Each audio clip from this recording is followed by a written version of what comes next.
Welcome to the Huberman Lab podcast, where we discuss science and science-based tools for everyday life. I'm Andrew Huberman, and I'm a professor of neurobiology and ophthalmology at Stanford School of Medicine. This podcast is separate from my teaching and research roles at Stanford. It is, however, part of my desire and effort to bring zero-cost-to-consumer information about science and science-related tools to the general public. In keeping with that theme, I'd like to thank the sponsors of today's podcast. Our first sponsor is Inside Tracker. Inside Tracker is a personalized nutrition platform that analyzes data from your blood and DNA to help you better understand your body and reach your health goals. I've long been a fan of getting blood work done for the simple reason that many of the things that impact our immediate and long-term health can only be analyzed from a quality blood test. And now, with the advent of modern DNA tests, we can also get insight into things like metabolic factors that tell us whether or not we metabolize caffeine well or certain proteins well, what our fat metabolism genes are like. Things of that sort can only be analyzed from quality blood and DNA tests. In addition, many of the factors that impact our hormones, our metabolism, our brain health, those come back in a blood and DNA test. And there are many blood and DNA tests out there, but with Inside Tracker, they give you a lot of clear insight into what those markers mean and how to adjust them. They have this terrific platform that doesn't just give you the numbers back and tell you if you're high or low in some factor, but rather it tells you what your levels are of all those factors and gives you very simple and clear directives of changes you might make in your diet, changes that you might make in your exercise regimen or sleep, etc., in order to get those markers where they ought to be and where you would like them to be in order to optimize yourself. So they make everything very easy start to finish. They can even come to your home to take the blood and DNA tests if you like.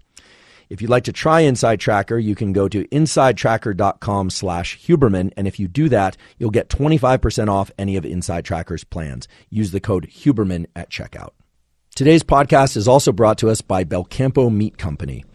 Belcampo is a regenerative farm in Northern California that raises organic, grass-fed, and finished certified humane meats.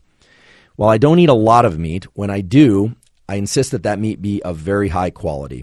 How the animals were cared for is extremely important to me, and the life that the animal had and what it consumed is very important to me.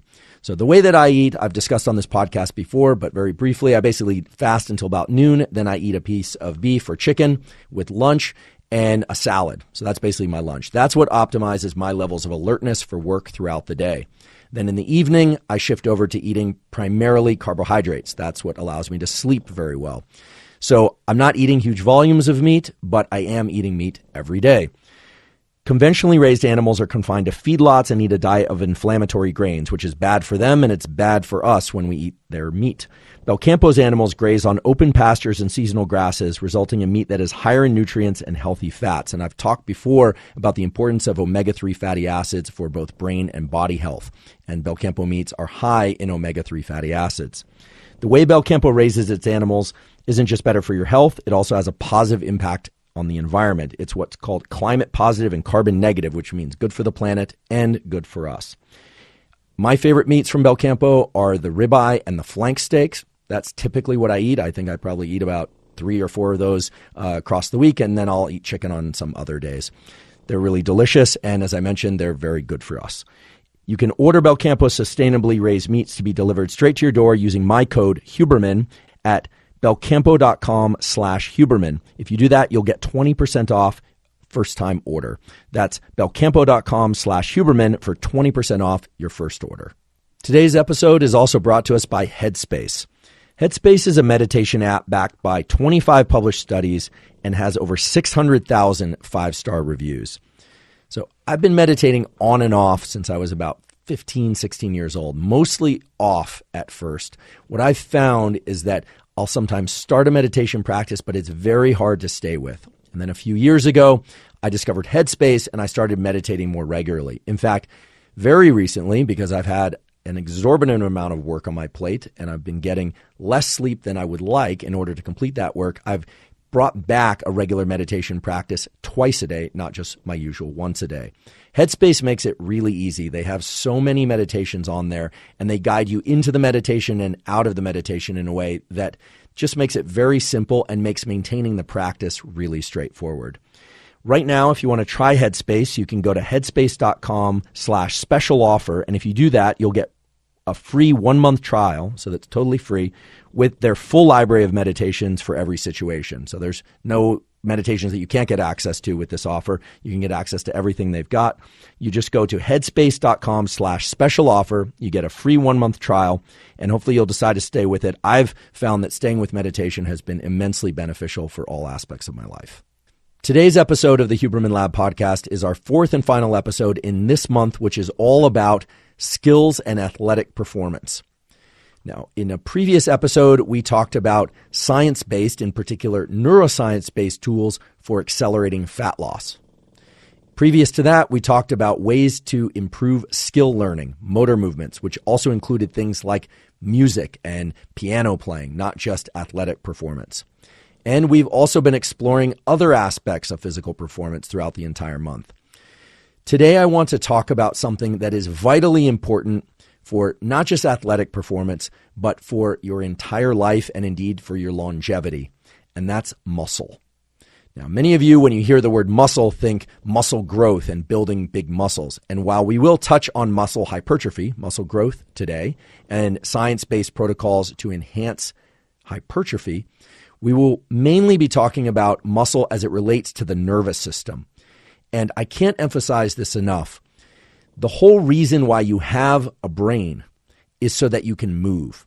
And one of the things that's exquisite and fantastic about the human brain is that it can direct all sorts of different kinds of movement, different speeds of movement, movement of different durations.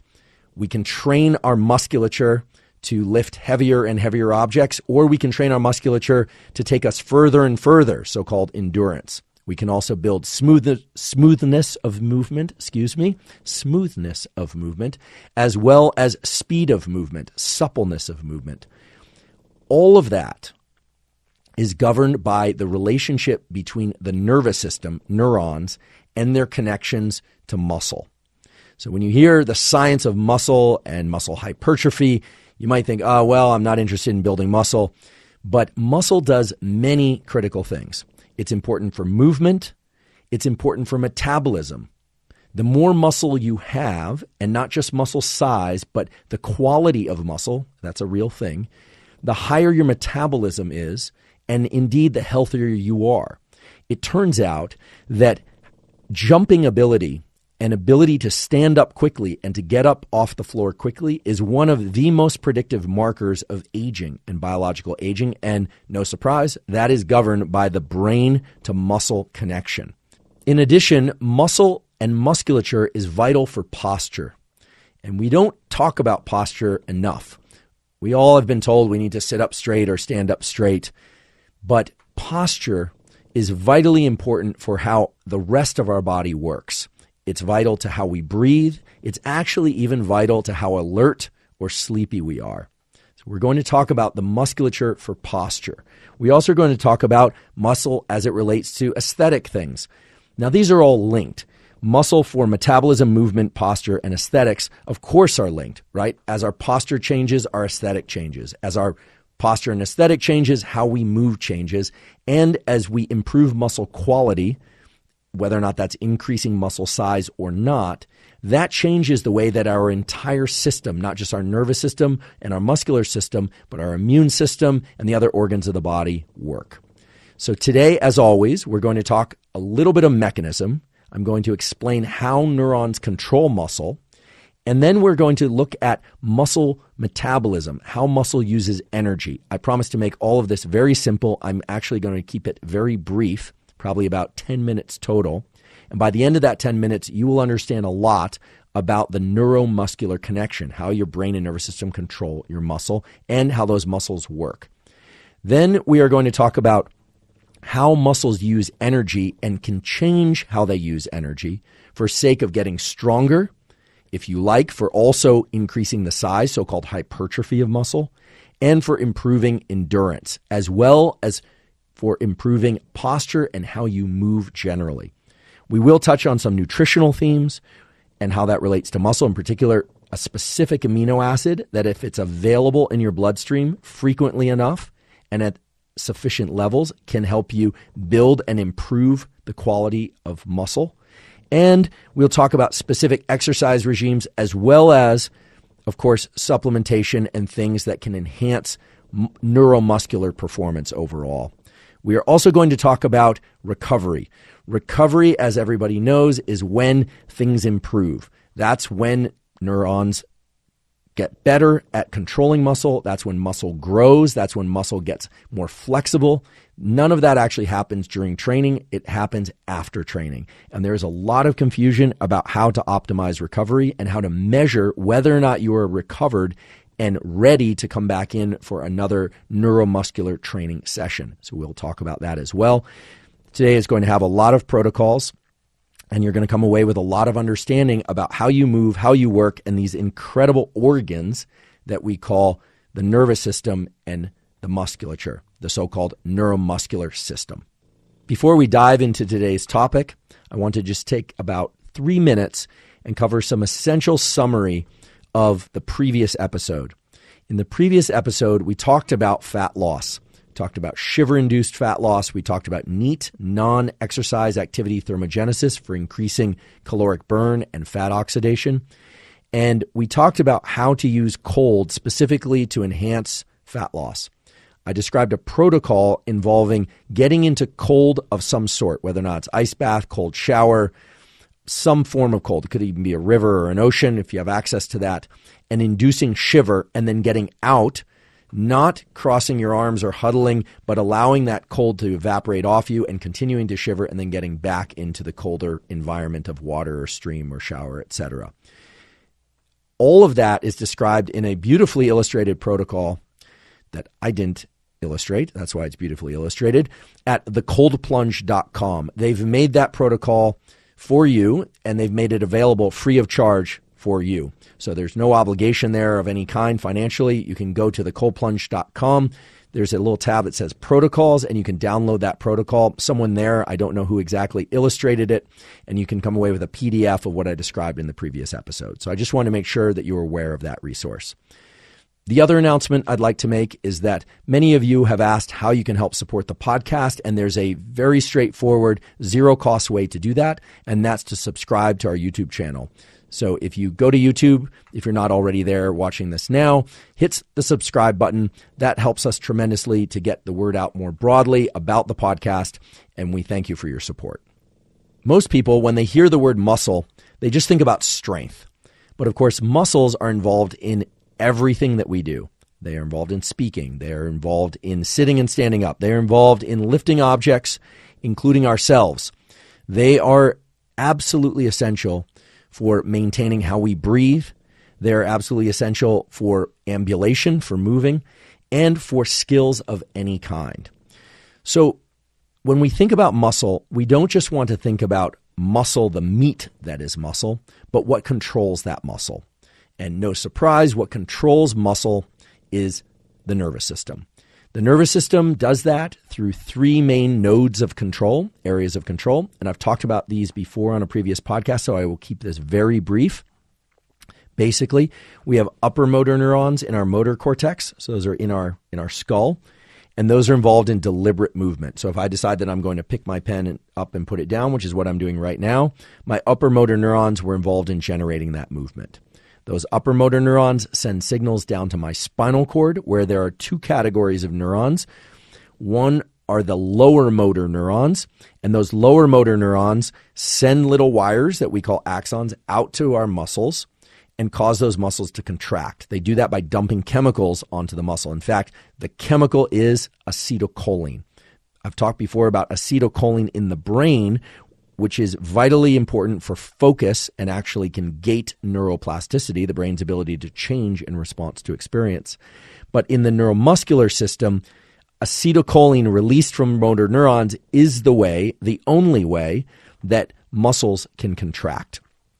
Now, there's another category of neurons in the spinal cord called central pattern generators, or CPGs, and those are involved in rhythmic movements.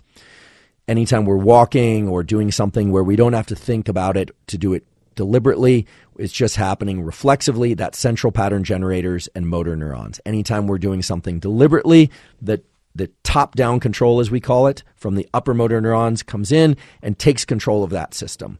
So it's really simple. You've only got 3 ingredients. You got the upper motor neurons, the lower motor neurons, and for rhythmic movements that are reflexive, you've also got the central pattern generators. So it's a terrifically simple system at that level. But what we're going to focus on today is how that system can control muscle in ways that make that system better. Now, when I say better, I want to be very specific. If your goal is to build larger muscles, there's a way to use your nervous system to trigger hypertrophy, to increase the size of those muscles. And it is indeed controlled by the nervous system. So you can forget the idea that the muscles have memory or that muscles grow in response to something that's just happening within the muscle. It's the nerve to muscle connection that actually creates hypertrophy. I'll talk exactly about how to optimize that process.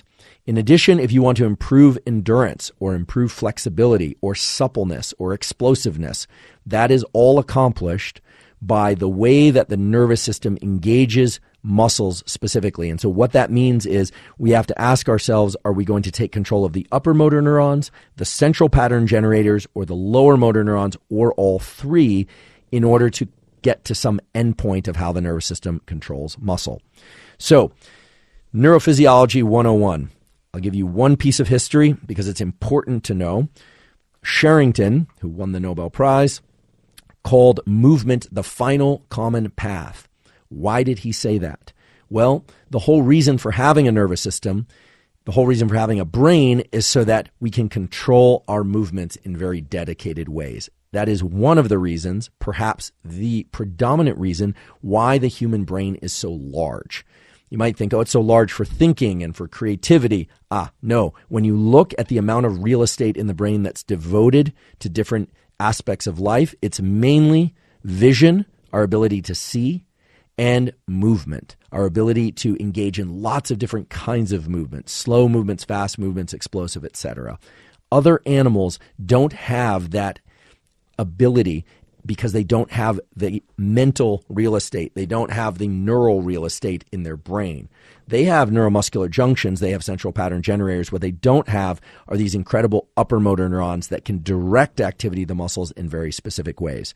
So we can all feel blessed that we have this system. And today I'm going to teach you how to use that system toward particular endpoints.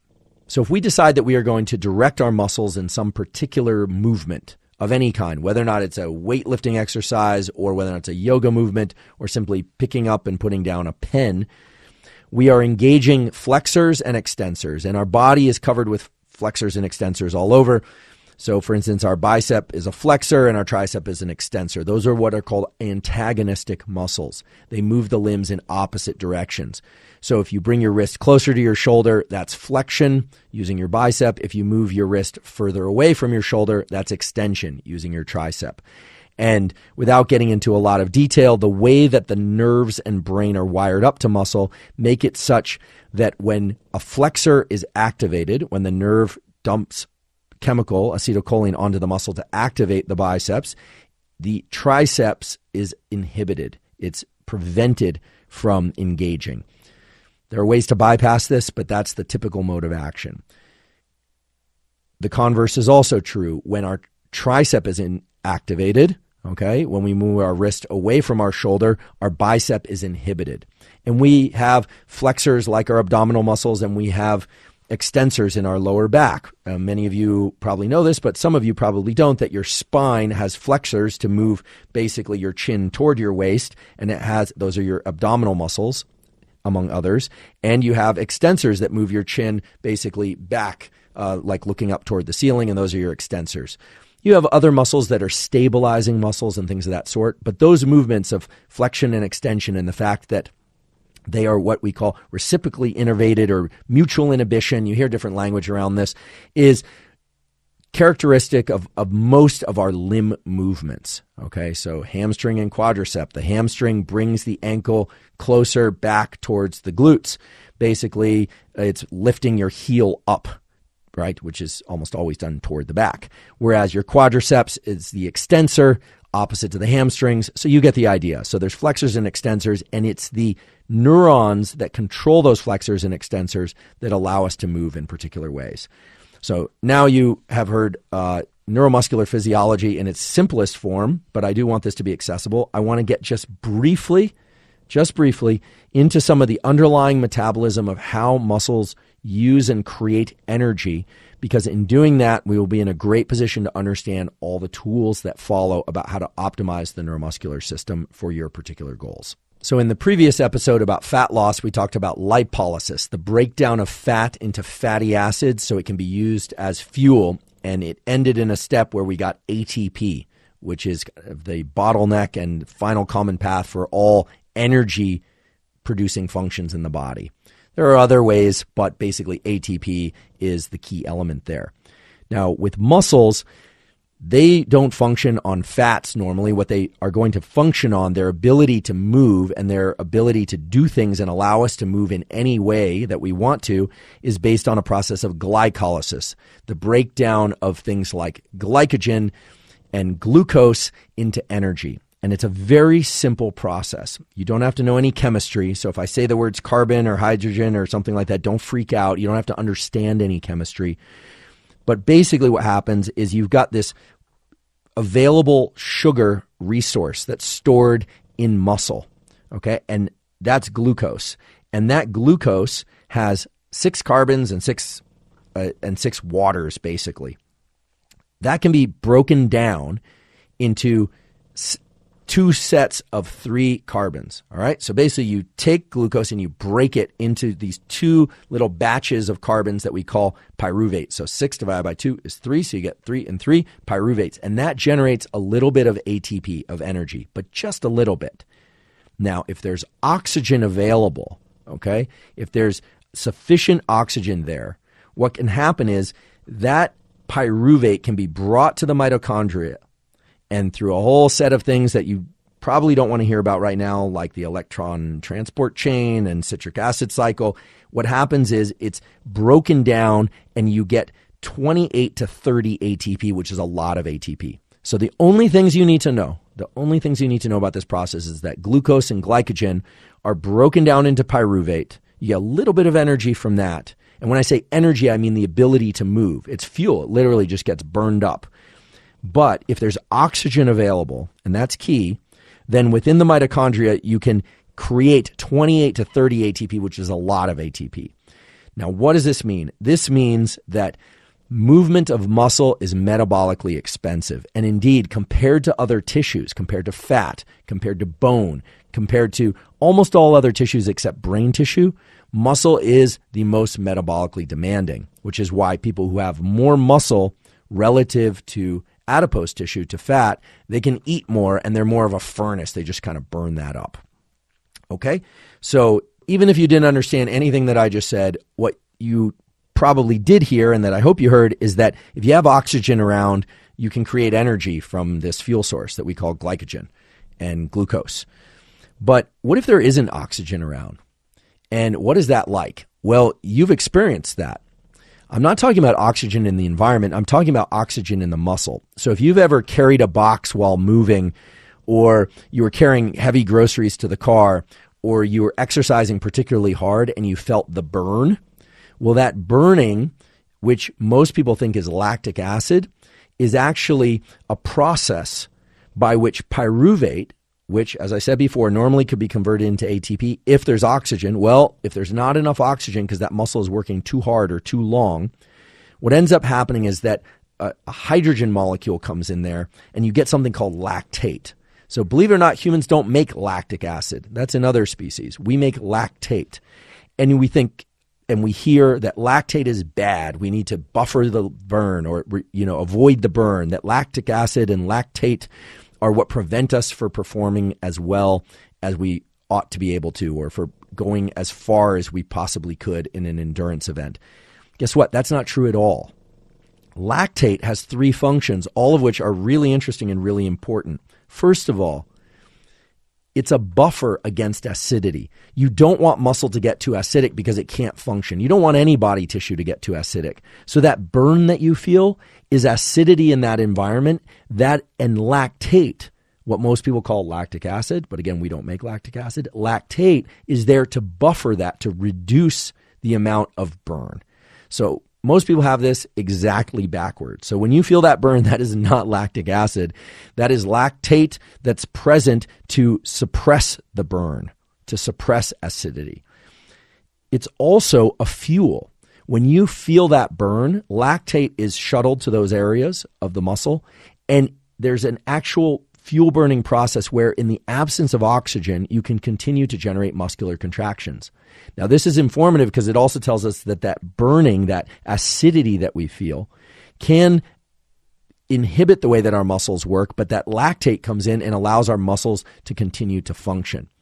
So we'll talk a little bit more about what this whole lactate thing and the burn means, but it's a really important process, and it's amazing to me that most people understand it in exactly the incorrect way. They think, oh, lactic acid is bad and the burn is bad. No, it reveals a number of really important things are going on with this vital molecule lactate, which can reduce acidity, reduce the burn, as well as act as a fuel. Now, here's where it gets really, really cool. And if you don't have enough of an incentive to exercise based on all the information out there about how it'll make you live longer and make your heart better, etc. Here's a reason that regardless of what kind of exercise you do, if it's weight training or running or cycling or swimming, that every once in a while, about 10% of the time, you should exercise to the point of intensity where you start to feel that so-called burn, right? The reason for that is that lactate shows up to the site of the burn, so to speak, and it acts as a hormonal signal for other organs of the body in a very positive way, okay? As you may recall from a very early episode of the Huberman Lab podcast, I talked about what a hormone is and how it works. We have lots of different kinds of hormones, but hormones are chemicals that are released in one location in the body and have effects on lots of other organs of the body. So when I say that lactate acts as a hormonal signal, what I mean is that it's in a position to influence tissues that are outside of the muscle. And basically, it can send signals to the heart, to the liver, and to the brain, and it can have effects on the heart, the liver, and the brain that are very positive. Okay, so just to zoom out for a second, I promise we won't get any more technical than this. We will get into tools and protocols that are really straightforward, but what I'm telling you is that if you feel a burn from a particular exercise or movement, that burn is going to be buffered by this molecule we call lactate. Lactate will then provide additional fuel for additional work. So this is a good incentive, provided you can do it safely, to quote unquote work through the burn. That burn is acts as a beacon to the lactate, which comes in and allows you to do more work. It's not a signal to stop necessarily. I mean, stop if you're doing something unsafe, but it's a signal that lactate should come in and allow you to continue to do work. And it can act as a hormonal signal. Lactate can then travel to the heart and to the liver and to the brain and can enhance their function in positive ways, not just in those moments, but in the period of time that follows. So many people are curious about how they can exercise to make their brain better. That's one of the most common questions I get. What I'm telling you is that provided you can do it safely, by engaging the so-called burn, which is at a different threshold for everybody, right? Your hill run will be different than my hill run to generate the burn. But provided you can do that for about 10% of your workout or of an individual workout or activity of any kind, you are generating the activity of this lactate-based hormonal signal that can improve the function of neurons. And it does that, if you want to know, for the aficionados, by improving the function of another cell type called the astrocytes, which are a glial cell type, okay, which are very involved in clearance of debris from the brain. They're involved in the formation of synapses, connections between neurons in the brain. So put simply, if you're an exerciser, if you're doing movement of any kind, and you're interested in allocating some of that movement toward enhancing brain, heart, and liver health, there is a nice set of scientific data that points to the fact that getting lactate shuttled to the muscles by engaging this burning sensation is advantageous for the health of those other tissues. So as I mentioned, that burn is present from lack of oxygen being present, and then the hydrogen comes in and you get this lactate. But This process of lactate acting as a buffer, a fuel, and a positive hormonal signal for other tissues occurs only if there's oxygen. So if you feel the burn, you definitely want to focus on your breathing at that point. That would be the time to take deep inhales and try and bring more oxygen into your system. It's definitely not a time to hold your breath. And if ever you've run to the point of feeling the burn and then or exercised in any way on the treadmill or on the bike or whatever and felt that burn and then you held your breath, it feels much more intense. By breathing, you bring lactate to the site and you are able to allow lactate to act more as a buffer, a fuel, and a hormonal signal. And the reason I brought this up today is because, as I mentioned, so many people are interested in using exercise, not just for sake of improving physical health and well-being and performance, but also for enhancing their brain. And there are a lot of data out there speaking to the findings that, exercise of various kinds can increase neurogenesis, the creation of new neurons. Well, the unfortunate news is that while that's true in mice, there is very little evidence for enhanced neurogenesis from exercise or otherwise in humans. There's a little bit, and there are a few sites within the brain, such as the dentate gyrus of the hippocampus, which may be involved in the formation of new memories. To be clear, the dentate gyrus is definitely involved in the formation of new memories. Whether or not the new neurons that are added there in humans are involved in new memories the evidence for that is weak at best, frankly, whereas in animals the data are quite strong. But most of the data point to the fact that hormonal signals, things that are transported in the blood during exercise, are what are beneficial for the brain, and that those signals are not causing the increase in the number of neurons in the dentate gyrus or otherwise, that it's more about the health of the connections between the neurons, growth factors of various kinds, things like IGF-1. There's a long list of these things. So if you've heard that exercise increases the number of neurons in your brain, well, that's not true. And that probably is a good thing, frankly, because we always hear more neurons as if it's a good thing. But the brain doesn't do so well with bringing in entirely new elements. It has a hard time negotiating that and making use of those new elements. We know about this from things like the cochlear implant, where deaf people are given a device where they suddenly can hear. Some people really like that. Deaf people really like that and can benefit from it. Other deaf people find that it's very intrusive, that it's hard to take an existing neural circuit in the brain and incorporate a lot of new information into it. So new neurons, as great as that sounds, more neurons, it actually might not be the best way for the nervous system to change and modify itself and to promote its own longevity. So when I tell you, not such great evidence for new neurons past puberty, that's what the data really show in humans. And I sort of knock back the data on exercise and neurogenesis.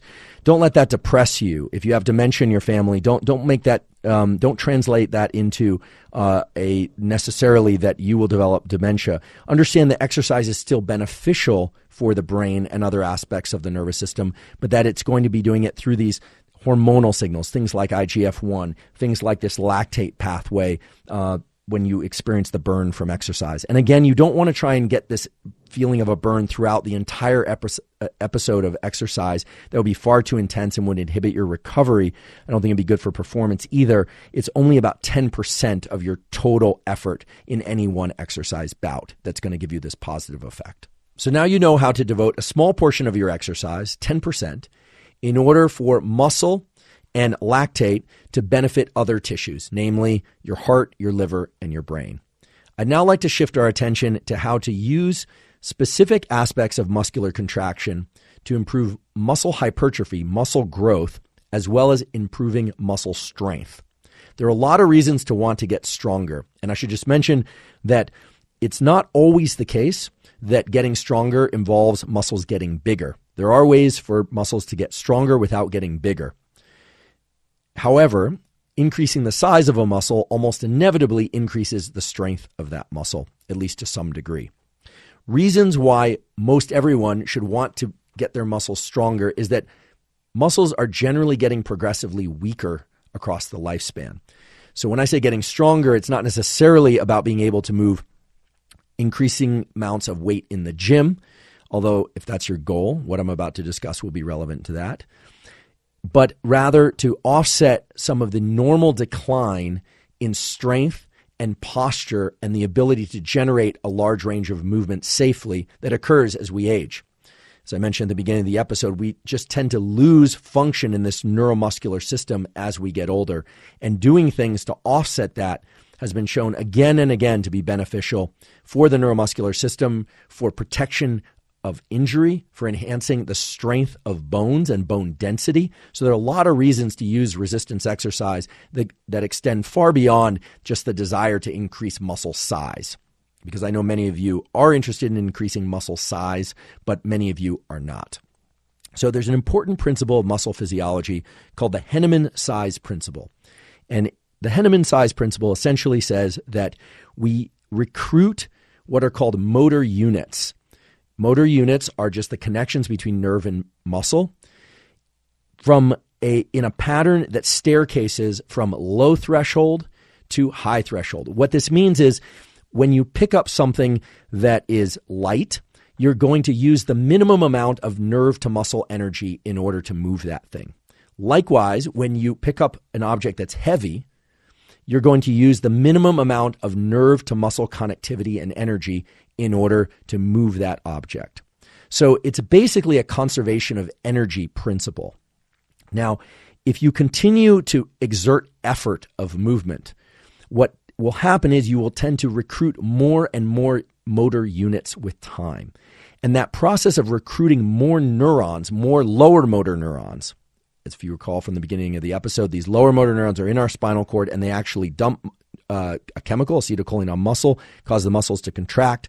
As you recruit more and more of these motor units, these connections between these lower motor neurons and muscle, that's when you start to get changes in the muscle. That's when you open the gate for the potential for the muscles to get stronger and to get larger, if that's what your goal is. And so the way this process works has been badly misunderstood in the kind of online literature of weight training and bodybuilding and even in sports physiology. The Henneman size principle is kind of a foundational principle within muscle physiology. But many people have come to interpret it by saying that the way to recruit high threshold motor units, the ones that are hard to get to, is to just use heavy weights. And that's actually not the case. As we'll talk about, the research supports that weights in a very large range of sort of percentage of your maximum, anywhere from 30 to 80%, so weights that are not very light but are moderately light to heavy, can cause changes in the connections between nerve and muscle that lead to muscle strength and muscle hypertrophy. Put differently, heavy weights can help build muscle and strength, but they are not required.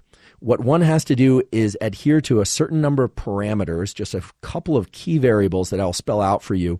And if you do that, you can greatly increase muscle hypertrophy, muscle size, and or muscle strength if that's what you want to do.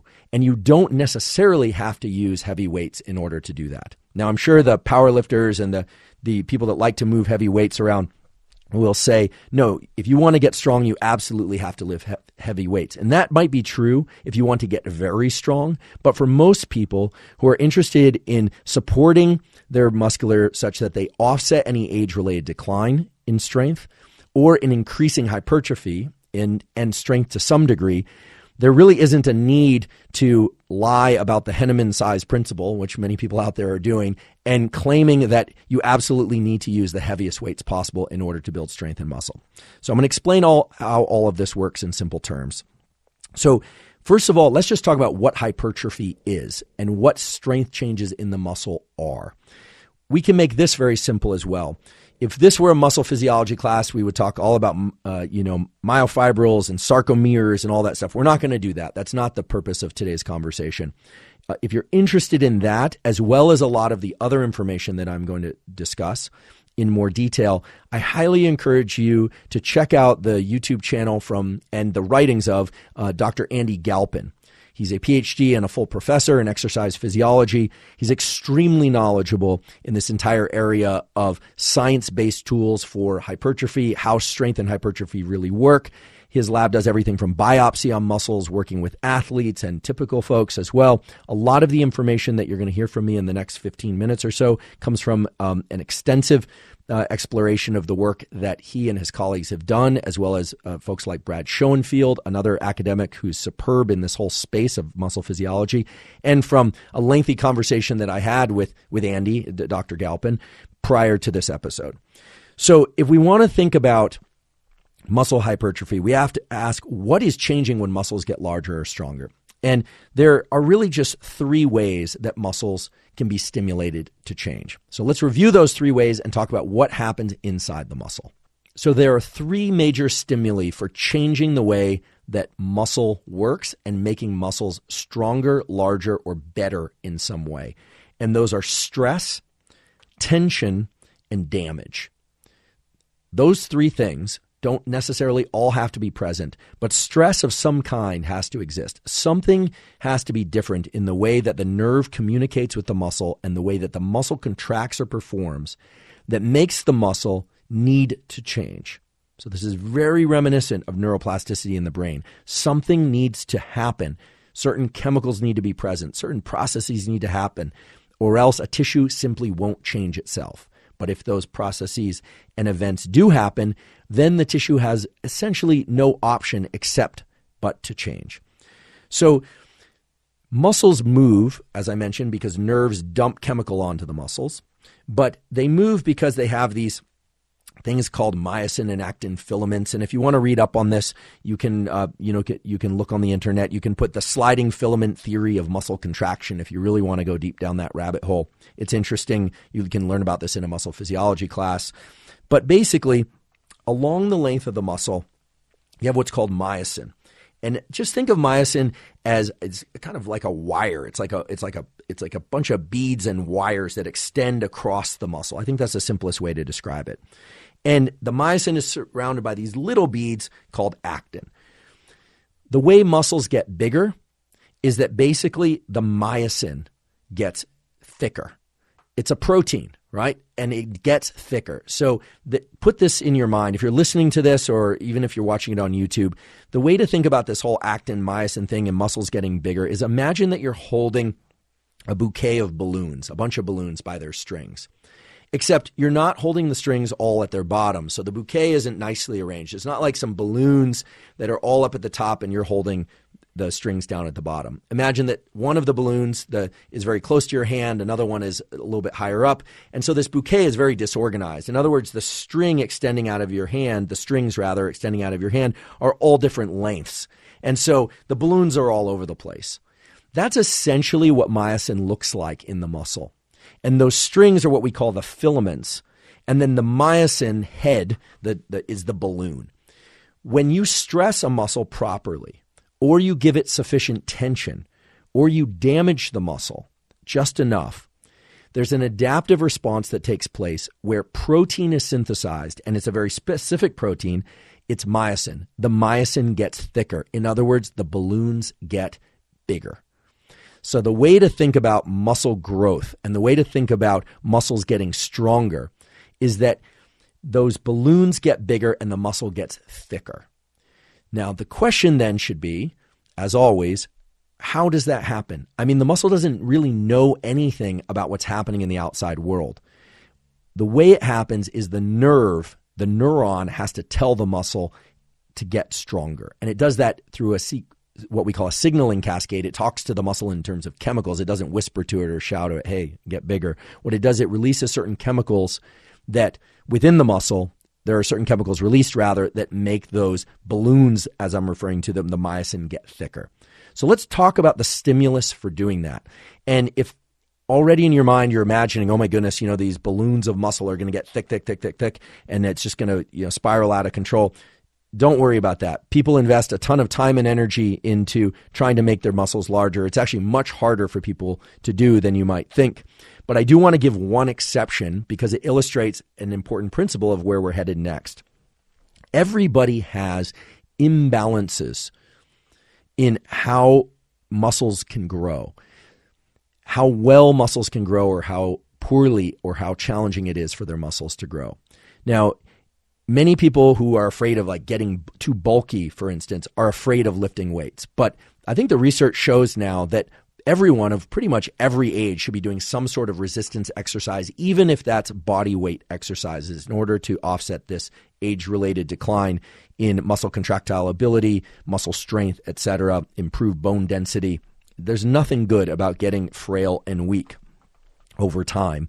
And people who invest the effort into doing resistance exercise of some kind, whether or not it's with bands or with weights or with body weight, really benefit tremendously at a whole body level, at a systemic level, as well as in terms of muscle strength. There is a good predictor of how well or how efficient you will be in building the strength and or, if you like, the size of a given muscle. And it has everything to do with those upper motor neurons that are involved in deliberate control of muscle. You can actually do this test right now. You can just kind of march across your body mentally and see whether or not you can independently contract any or all of your muscles. So for instance, if you are sitting in a chair or you're standing, see whether or not you can contract your calf muscle just using those upper motor neurons, sending a signal down and deliberately isolating the calf muscle. Okay? If you can contract the calf muscle hard to the point where that muscle almost feels like it's starting to cramp, like it hurts just a little bit, it's not going to be extremely painful, nor is it going to have no sensation whatsoever, chances are you have very good upper motor neuron to calf control. And chances are, if you can isolate that, what they call the brain or mind muscle connection, and you can contract the muscle to the point where it cramps a little bit, that you hold a decent to high potential to change the strength and the size of that muscle if you train it properly. Now, if you have a hard time doing that, chances are you won't be able to do that.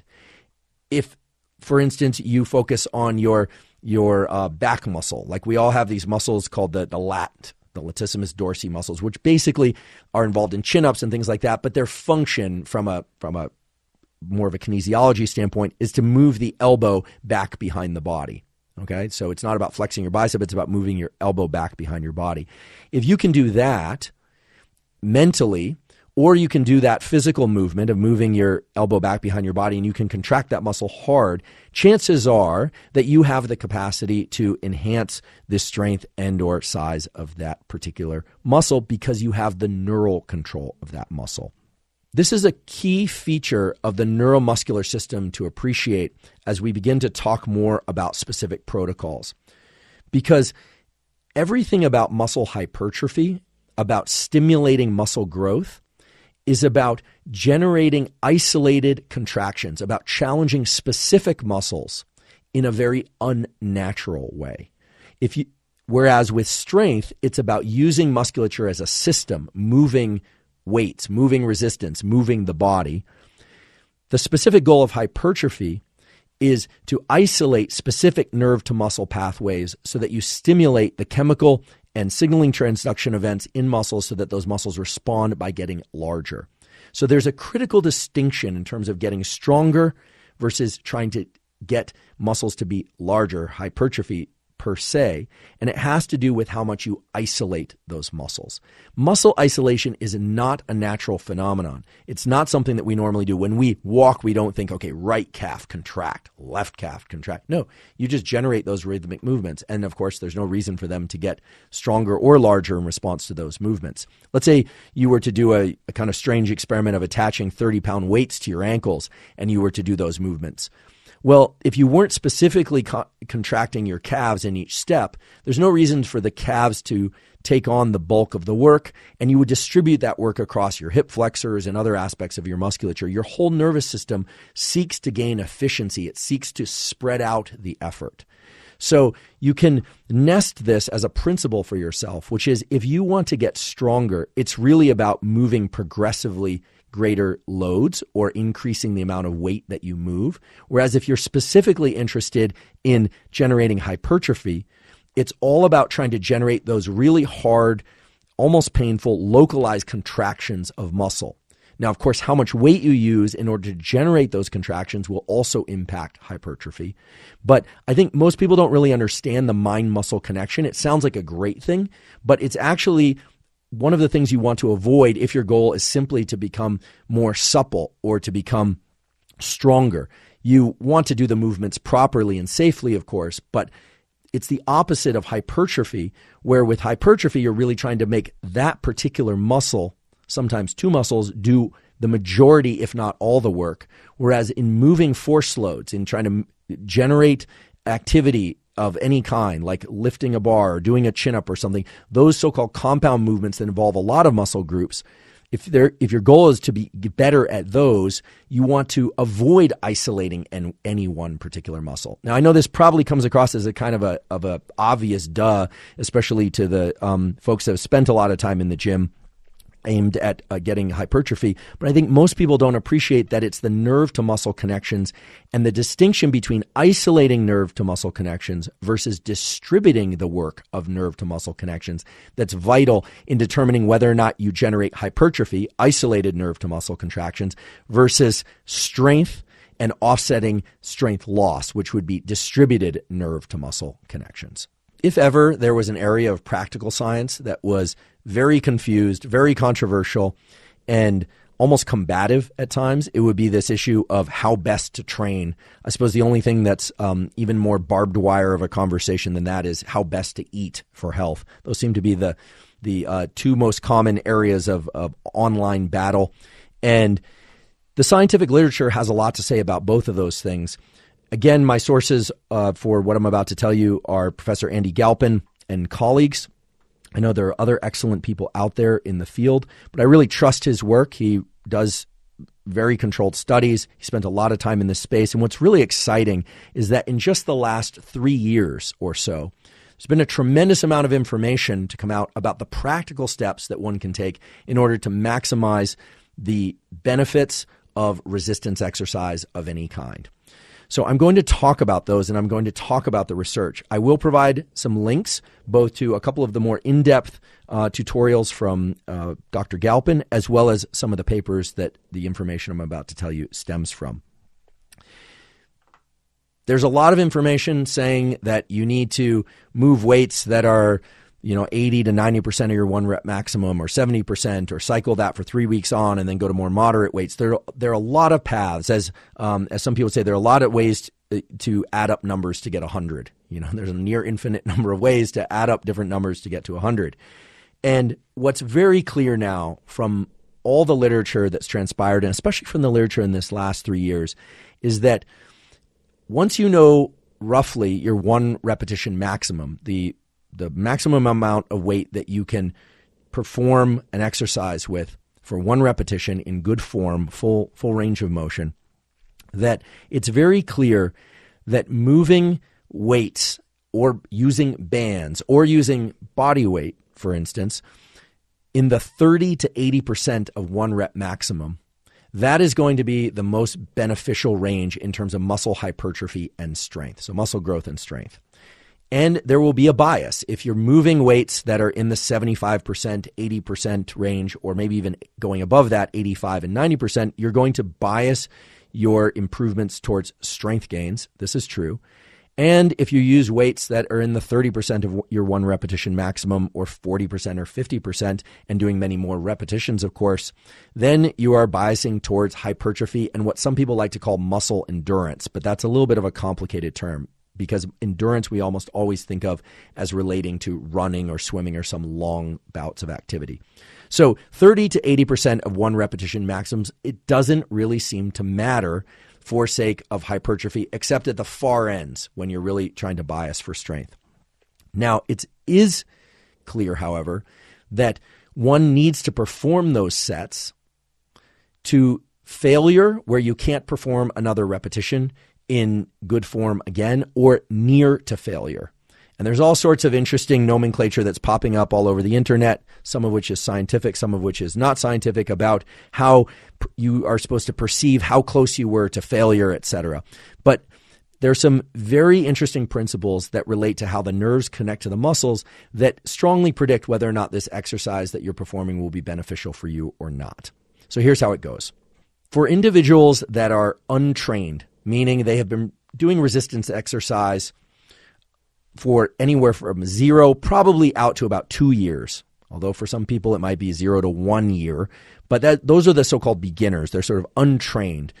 For those people, the key parameter seems to be to perform enough sets of a given exercise per muscle per week. Okay? The same is also true for people that have been training for 1 or 2 years or more. What differs is how many sets to perform depending on whether or not you're trained or untrained. So let's say you're somebody who's been doing some resistance exercise kind of on and off over the years, and you decide you want to get serious about that for sake of sport or offsetting age-related declines in strength. The range of sets to do in order to improve strength, to activate these cascades in the muscle, ranges anywhere from 2, believe it or not, to 20 per week. Again, these are sets per week, and they don't necessarily all have to be performed in the same weight training session. I will talk about numbers of sessions. So it appears that 5 sets per week in this 30% to 80% of the 1 repetition maximum range, getting close to failure or occasionally actually going to full muscular failure, which isn't really full muscular failure, but the inability to generate a contraction of the muscle or move the weight in good form.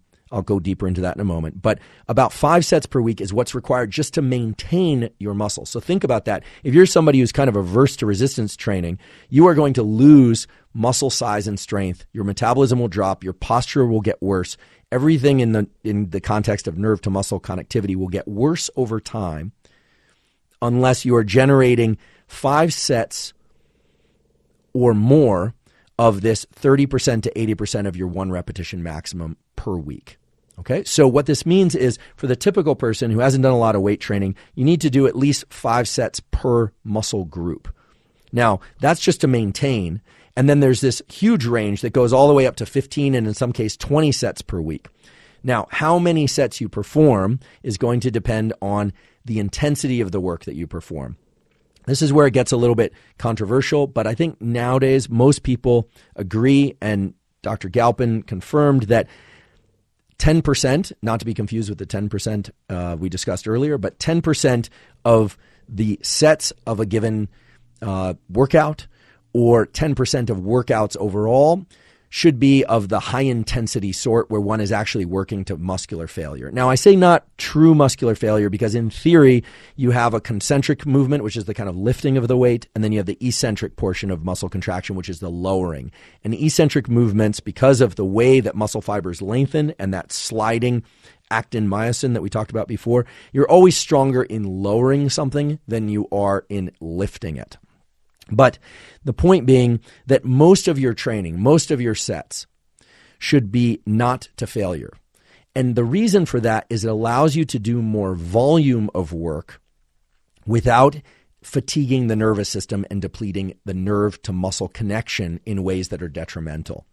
So we can make this simple. Perform anywhere from 5 to 15 sets of resistance exercise per week, and that's per muscle.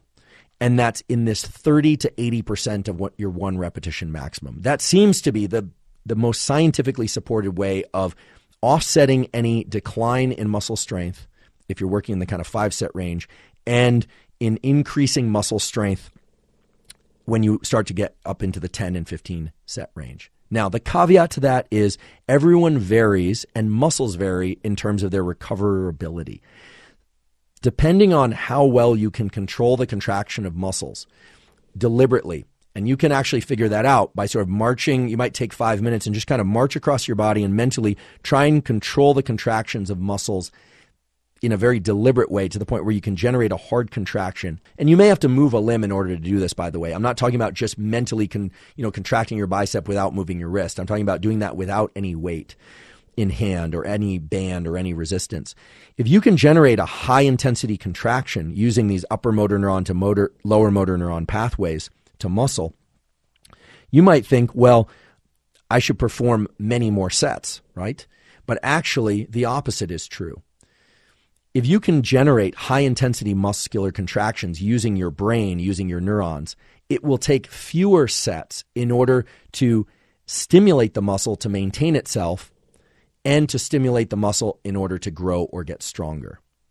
So the more efficient you are in recruiting motor units, remember Henneman's size principle, the recruitment of more motor units, which isn't just muscles, it's nerve to muscle connections. The better you are at doing that, the more you will recruit these so-called high threshold motor units, the ones that are hard to get to, the more you will kick off the cascades of things within muscle that stimulate muscle growth and strength. So if you have muscles that are challenging to contract, it's going to take more sets in order to stimulate the desired effect in those muscles, not fewer. Okay? If you have muscles that you are very good at generating force within, it's going to take fewer sets. Now, how many sets? You are going to have to determine that. It's going to depend. For those of you that are using like 50% of your one repetition maximum, because you're doing a lot of repetitions, you might find that 3 or 4, 5 sets will maintain the muscle. You might decide to do that once at one point in the week and then do it again, right? So if you're going for 10 sets a week, you can divide that among 2 sessions. You can do that all in one session. The data really show it doesn't matter. There are some, differences in terms of whether or not you're trying to generate maximum intensity within a workout or whether or not you want to spread that out. But in general, resistance workouts of any kind tend to be best favored by workouts that are somewhere between 45 minutes and 60 minutes, and generally not longer than 60 minutes, because that's when all the things like cortisol and some of the inflammatory pathways really start to create a situation in the muscle and in the body that's not so great for you. So it's not a hard and fast rule, that the axe doesn't drop at 60 minutes, but it's pretty clear that performing this 5 to 15 sets per week, whether or not it's in one workout or whether or not it's divided up across multiple workouts, is really what's going to be most beneficial. And please do keep in mind Henneman's size principle and the recruitment of motor units. And remember, the better you are at contracting particular muscles and in isolating those muscles, the fewer sets likely you need to do in order to get the desired effect. Now, what about people who have been training for a while? If you're somebody who's been doing weight training for a while, the data point to the fact that more volume can be beneficial, even for muscles that you are very efficient at contracting. Now, the curve on this, the graph on this, begins again at about 5 sets per week for maintaining a given muscle group and extends all the way out to 25 or 30 sets per week. However, there are individuals who, for whatever reason, can generate so much force. They're so good at training muscles that they can generate so much force in just 4 or 6 or 8 sets that doing this large volume of work is actually going to be counterproductive. So everyone needs to figure out for themselves, first of all, how often you're willing to do resistance exercise of any kind. And again, it doesn't matter if you're using bands or weights or body weight. For instance, if you're doing chin-ups, chances are, unless you are very strong, that you're not using weights. You're just using something that you can hold on to. Or if you're doing push-ups, some of you will be working in that 30 to 80% of your one repetition maximum range. It doesn't necessarily mean that you have to be moving weights in a gym, for instance. So the purpose here is to figure out what muscles you're trying to train. That's an issue that we'll talk about in a moment. And then it does appear that somewhere between 5 and 15 sets per week is going to be what's the thing that's going to work for most people. Now, this is based on a tremendous amount of work that was done by Andy Galpin and colleagues, Brad Schoenfield and colleagues, and others, Mike Roberts. There's a huge group of people out there doing exercise physiology and a small subset of them that are linking them back to real-world protocols that don't just pertain to athletes. So that's mainly what I'm focusing on today. And surely there will be exceptions.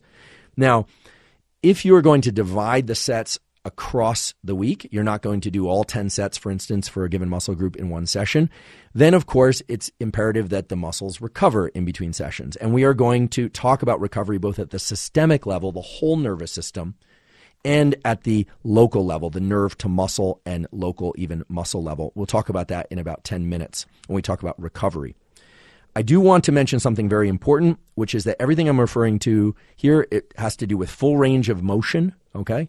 And you might ask, well, what about the speeds of movements? This actually turns out to be a really interesting data set. For generating explosiveness and speed, so for sprinters or throwing sports, or for people that want to generate a lot of jumping power, it does appear that learning to move weights as fast as you safely can, especially under moderate to heavy loads, can increase explosiveness and speed.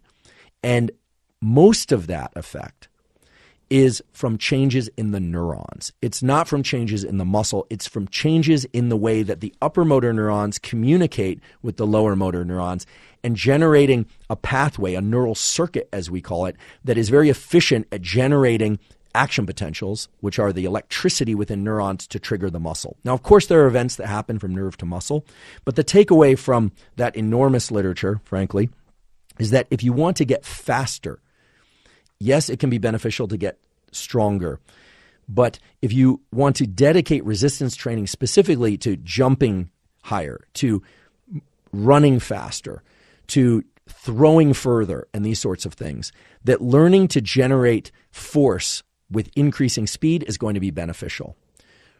On the flip side of that, for people that want to get stronger, it appears that the slowing down of the weight as things get harder is a key parameter in recruiting those high threshold motor units. So let me phrase that a little bit differently. Think about a set in the gym, or think about a set of push-ups or a set of pull-ups. Initially, you can move very fast if you like.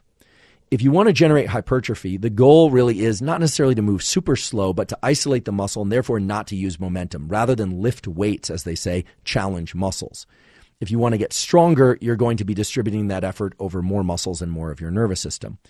For generating explosiveness and speed, it's very clear that learning to generate forces quickly and to move heavy or moderately heavy loads quickly is going to be beneficial because of the way that you train the motor neurons. And of course, changes in the muscle. But this could look different for different sports. And obviously you want to make safety paramount. If you're injured, you're not going to be able to train at all for sport or for any purpose, that is. And so what this would involve is something like 60 to 75% of a one repetition maximum. And then in a controlled way, moving that as quickly as one can throughout the entire set, and certainly not going to failure, because as you approach failure, the inability to move the weight with good form, the weight inevitably slows down. In fact, there are a lot of new technologies now that are focused on informing people of how quickly the bar or weight is moving. I saw an advertisement for this the other day. There are things that people can attach to bars that will literally speak to you as you're doing a set and inform you whether or not you're moving 4 times more slowly per rep than you were at the beginning, and trying to hone in on the exact speed of movement. In talking to these experts prior to this episode, it does appear that for sake of hypertrophy, as long as you're not moving the muscle so quickly that you start to distribute the effort to lots of other muscles, it doesn't really matter. Because as the set gets harder, the motor units that you recruit will increase, the number of neurons that you recruit and the number of muscle fibers, and particularly these high threshold muscle fibers, will increase. And so it's really only for purposes of hypertrophy that you really need to be concerned about how quickly the weight is slowing down. However, if you're trying to get faster, more explosive, and generate more speed and jumping power, throwing power, things of that sort, you never really want to use a weight or get to a portion of the set where you're moving the bar very, very slowly. And I'm sure as I say that, some of the exercise physiologists and advanced trainers out there will come after me with pitchforks, which is fine. I'd love to see the literature that shows that low gear, slow movements with very heavy weights can indeed improve explosiveness. And that may in fact be the case, but the data that I was able to access was essentially as I described just a moment ago. So as you're probably starting to realize, you need to customize a resistance practice for your particular needs and goals. And I certainly am not the first to suggest that people periodize their training, that they do things from anywhere from 1 month to 6 months and to see how it goes and to make modifications as they go. Because the nervous system, in particular the neuromuscular system, changes very quickly at the beginning of training. In fact, some of the changes that one can see when they first embrace or start resistance training can be very remarkable, but they tend to slow over time. So we've talked about a few principles. The fact that you need to get sufficient volume. You need at least 5 sets to maintain, and you probably need about 10 sets per muscle group in order to improve muscle. That moving weights of moderate to moderately heavy weight quickly is going to be best for explosiveness. That isolating muscles and really contracting muscles hard, something that you can test by just when you're outside the training session, seeing whether or not you can cramp the muscle hard will really will tell you your capacity to improve hypertrophy or to engage strength changes in that muscle. That your ability to contract a muscle hard is inversely related to the number of sets that you should do in order to isolate and stimulate that muscle. And there are some other things that can enhance the whole process of building nerve to muscle connections, making them more efficient and generating, if you like, more strength and hypertrophy. One of them, I loathe to say, I was told, is in-between set contractions. The other name for this is the people in the gym, does typically seem to be guys in the gym, flexing their muscles in between sets. And indeed, the research supports the fact that contractions of about 30 seconds in between the actual work sets, they're not going to favor better performance on the work sets. If anything, they're going to compromise them. But those hard contractions in between sets, for a variety of reasons related to local muscle metabolism, as well as what we talked about before, which are stress, tension, and damage, they seem to improve stress, tension, and damage and the nerve to muscle contraction in ways that facilitate hypertrophy. In other words, if you see that person flexing in between sets in the gym, provided that they're really isolating that muscle and provided it's one that they ought to be improving, not one of these people that always skips leg day type of people. These people are highly asymmetric, although that's up to them. That process of flexing in between sets does seem to improve the nerve to muscle connection and enhance hypertrophy. And I say I was loath to say it because, nowadays with phones, it seems like the end of every set includes a selfie. And that's sort of like the 11th rep of every set. I like to joke. It seems like very few people are capable of actually going into the gym and doing a workout without taking a picture of themselves, which I think is fine if that's your thing. Although I must say that the athletes that I know, and even the recreational athletes that I know who seem to get the most out of their training and who also seem to get the most out of other aspects of their life seem to be able to control their phone behavior both in the gym and outside of the gym. But that's more of an editorial point there. In an earlier episode, I talked about estrogen and testosterone, and during that discussion, I talked about the use of resistance exercise specifically for increasing testosterone, both in men and in women. And indeed, that is a powerful effect of resistance exercise. And indeed, it's mediated by the nerve to muscle connections. We talked about that in that earlier episode. I just want to briefly mention that protocol since it's distinctly different from the other protocols I've talked about today. The protocols I've talked about today thus far of explosive movements or of hypertrophy-based training, provided the training is 60 minutes or less, will cause increases in serum testosterone. That's been shown over and over again. And if the session extends too long, past 75 minutes, and is of sufficiently high intensity, chances are testosterone levels will start to drop and cortisol levels will go up in ways that can be detrimental to recovery and the goals of the training. But that's different than training that's specifically geared toward increasing testosterone. Duncan French, who's one of the directors of the UFC Performance Center, when he was a graduate student at University of Connecticut Stores, did some beautiful work. He and his colleagues found the ideal training protocols for stimulating testosterone release, which is something that many people want to do for a variety of reasons. And that involved doing 6 sets of 10 repetitions, even if it requires lightening the weight on one set to the next, with about 2 minutes, 120 seconds rest in between sets, which, if you think about it, is pretty short rest and is pretty darn hard work. Now, what's interesting is that there's a very limited threshold for increasing testosterone. That protocol of 6 sets of 10 repetitions led to these big increases in serum testosterone. But if people did 10 sets of 10, so just 4 more repetitions per set, then testosterone did not increase. In fact, you got more of this catabolic cortisol-like pathway. You get other benefits from the so-called 10 sets of 10 protocol, but not the testosterone increase and maybe even reductions in testosterone. Now, it's important to point out that 6 sets of 10 was done with big compound movements, so things like squats or deadlifts or chin-ups or things of that sort. And those were done as single sessions, not in concert with a bunch of other exercise. Although if athletes are doing that, there's no reason why they couldn't also do other types of training elsewhere in the week. I asked Duncan about this, and he mentioned that done twice a week is probably the maximum amount that anyone could do that and still maintain this increase in testosterone. It's a very interesting protocol because as a neuroscientist, it's amazing to me that 6 sets of 10 repetitions with something causes a distinctly different result in terms of hormone output than 10 sets of 10 of the exact same movement. And it speaks to the exquisite way in which nerve to muscle connections dictate the whole physiology of your entire system. If there's a theme that I really want to bring forward today, is that weight training or resistance training of any kind is really used for either systemic effects, right? 10% of training done where you're feeling that burn, which means lactate will be present and sending signals to your brain and to your heart and to your liver that are beneficial, or isolating muscles, which may also generate a kind of a lactate or which is associated with the burn result, but that isolation of muscles is distinctly different. So systemic versus isolated. Those are the two general ways in which resistance training can be applied. So I just wanted to mention that earlier protocol because it's well supported by the literature.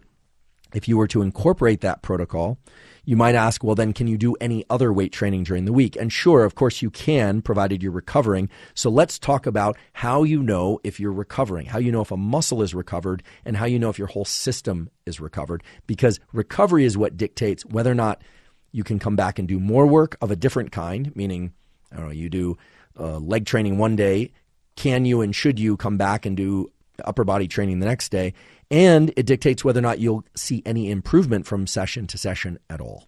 Before I talk about recovery, I just want to make sure I nail down the details that I was able to extract from the literature and from my conversation with Dr. Galpin. If you're wondering how quickly to perform repetitions for sake of hypertrophy or strength gains, anywhere from a half a second per repetition all the way up to 8 seconds per repetition, it doesn't seem to matter.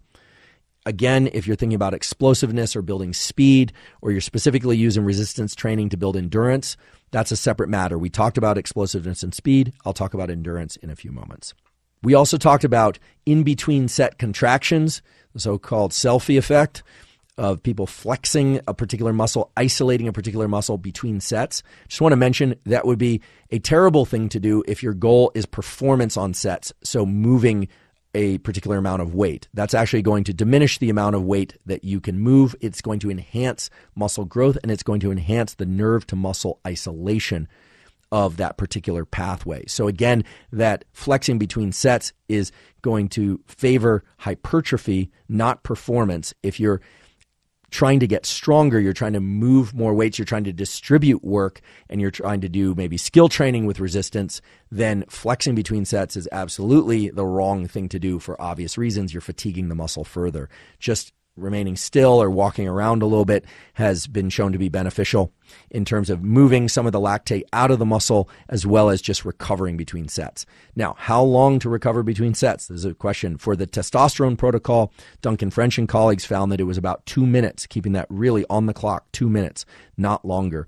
For hypertrophy and for strength gains, it does seem that resting anywhere from 2 minutes or even 3 or 4 or even 5 or 6 minutes can be beneficial. And if you're interested in expanding the volume of work that you can do in a given session at high capacity, at high intensity with a given weight, please see the episode that I did on cold and performance, about supercharging performance, which is based on the work of my colleague Craig Heller in the biology department at Stanford, which talks about palmar cooling, about how you can cool the core of the body best through the palms using these particular venous portals that are only present in your hands. People are now doing this with ice packs or with gel packs. There are a number of different ways one can do this. I talk all about that in that episode. It allows you to do more repetitions and more work at a given weight over time. So rather than getting 10 repetitions and then 8 and then 7 and then 6, through proper use of palmar cooling, one can do 10, 10, 10, 10, and even add sets. And that's one way that one can accomplish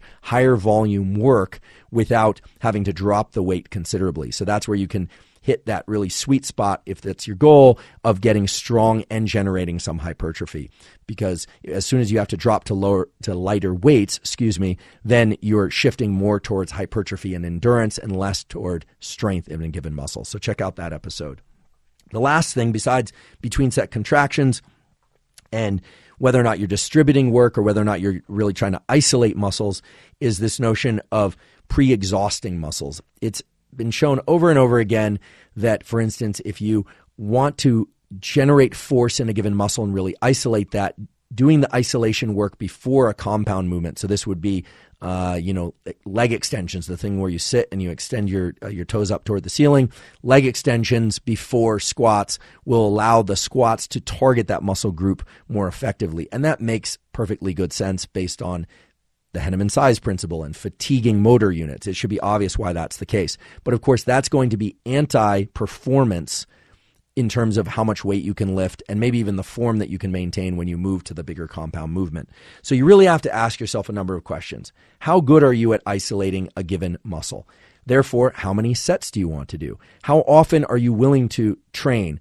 Therefore, how many sets are you going to do in a given session versus how many are you going to distribute across the week? Are you aiming for performance? Are you going to distribute that work across the nervous system and musculature? Are you trying to move weights or are you trying to challenge muscles? If you're trying to challenge muscles, then you really want to focus on things like this pre-exhausting, the isolation of a muscle before the compound movement. Your performance on compound movements will absolutely suffer, but your ability to isolate that muscle and generate hypertrophy through the accumulation of larger myosin, those bigger balloons, will benefit. And once again, if you're trying to get faster, then the speed of the movement really matters. So how do we know if we've recovered? How can we test recovery? And this is not just recovery from resistance training. This is recovery from running, recovery from swimming. Up until now, I've been talking about resistance training more or less in a vacuum. I haven't even touched on the fact that many people are running and they're doing resistance training, or they're swimming and they're doing resistance training. It's not simply the case that if a given muscle is fatigued, you can just work other muscles, because even if you've beautifully isolated a muscle, let's say you have incredible abilities to isolate just your quadriceps, for instance, and you do a workout where you isolate your quadriceps, you do your 6 sets of intense work, or maybe use Palmer cooling and you're able to do 12 sets of intense work and you're done, and that muscle group the next day is certainly not going to be recovered unless you're somebody who's extraordinary at recovery or you're enhancing your recovery through chemical means, which we'll talk about at the end. Well, you can assess systemic recovery, meaning your nervous system and your nervous system's ability to generate force, both distributed and isolated, through 3 main tests. And fortunately, these tests are very simple, and 2 of them are essentially zero cost, require no equipment. HRV, heart rate variability, has made its way finally into the forefront of exercise physiology and even into the popular discussion. I've talked about HRV before, how when we exhale, our heart rate slows down because of the way that our diaphragm is connected to our heart and to our brain, and the way our brain is connected to our heart. When we inhale, our heart rate speeds up, and that is the basis of heart rate variability. Heart rate variability is good. It means that you're breathing properly. And when I say it's good, it means you want a lot of heart rate variability. You don't want a heart rate that is high or low consistently over time. That might come as a bit of a surprise for you endurance athletes who probably are trying to accomplish your endurance work at a steady cadence and really hit that nice sweet spot where you're breathing rhythmically, your heart rate's going rhythmically, you're in that steady heart rate, and then away from exercise, you have a nice low heart rate, as they say. Well, nice low heart rate isn't necessarily always so nice. Turns out that introducing bouts of increasing your heart rate during exercise and even through your waking day, through stressful events even, is provided they're brief, is beneficial. A good nerve-to-heart system benefits from being able to increase heart rate and decrease heart rate. Heart rate variability is good. So you don't want high heart rate, you don't want low heart rate all the time. But heart rate variability is difficult for a lot of people to measure. There are some devices that will allow you to do that, various watches and devices. There are more devices becoming available all the time. Hopefully soon, some that are integrated with your phone that involve no contact or anything on your body. But those do carry some cost, and they are not perfect yet. The measures of heart rate variability that one can use while in movement are, still in the phase, I would say, of technology development where everyone isn't using them. Let's leave it at that. There are 2 measures, however, whether or not you recovered, that you can use first thing in the morning when you wake up, maybe after 5-10 minutes if you like, but ideally right when you wake up, in order to assess how well recovered you are and therefore whether or not you should train your whole system at all that day. The first one is grip strength. Grip strength, the ability to generate force at the level of squeezing the fist, or squeezing down on something might seem like kind of a trivial way to assess recovery, but it's not, because it relates to your ability to use your upper motor neurons to control your lower motor neurons and to generate isolated force. And so that's really what you're assessing when you do that. Some people will use, one of these grip tools, or Costello has this toy that's shaped like a donut, and it's this hard rubber. And I've tried this before. If I've been working really hard, not sleeping very well, or I've been training a lot, any one or combination of those things, my grip suffers. I can't actually squeeze that thing down as much as I can. Costello, because he was born with a 24-inch neck, and even though he's never touched a weight, somehow he can just clamp down on that thing, and it just, he can turn it into a pancake with ease. And he likes to chuckle while I struggle with this thing. But on a good day, I can squeeze this thing so that I eliminate the hole in the donut, so to speak. You can also take a floor weight and a floor scale, and squeeze the scale and see how much force you can generate. I would do that as a baseline to establish what you can do when you're well rested. And then if you do that in the morning, you can see whether or not you're able to generate the same amount of force. Or you could use the rubber donut or something. A lot of this is very subjective. With the scale, you're really trying to assess whether or not you can generate the same amount of force. If you start seeing a 10% or 20% certainly reduction in that, that's concerning. It means that your system, your nervous system as a whole, it's not necessarily fatigued. It's that the pathways from nerve to muscle are still in the process of rewiring themselves in order to generate force. And you might think, well, I trained one muscle group one day. Why am I having a hard time doing this for a completely different muscle group? Doesn't make any sense.